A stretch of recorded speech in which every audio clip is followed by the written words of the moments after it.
Når du har forbundet din UC-boks korrekt, kan du tænde for strømmen på tænd- og sluk-knappen på bagsiden. Når du har tændt for boksen, viser displayet boot, og power-knappen lyser grønt. Efter et øjeblik skifter teksten i displayet til load. Kort efter skifter det grønne lys i power-knappen til rødt. Boksen er gået på standby. Aktiver fjernbetjeningen ved at trykke på den lille sorte STB-knap øverst på fjernbetjeningen.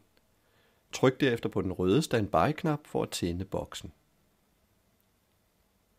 Boksens display tæller nu ned fra 14. Når boksen har talt ned, undersøger den, om der er ny software tilgængelig. Er der det, får du det her skærmbillede. Er der ikke softwareopdateringer til din boks, får du det her skærmbillede. Tryk i begge tilfælde OK på fjernbetjeningen.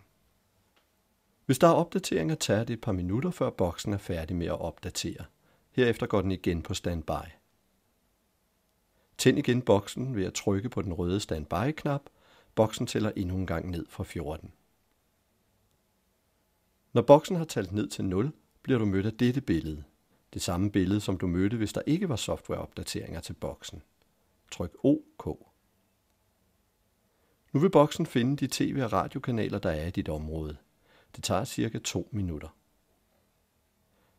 Når boksen er færdig med at søge, kan du vælge at køre en test, som tjekker, om din boks er sat korrekt op.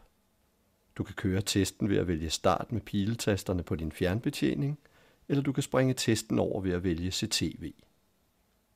Ønsker du på et senere tidspunkt at gennemføre testen, kan du altid trykke på menuknappen og vælge test af indstillinger på din fjernbetjening.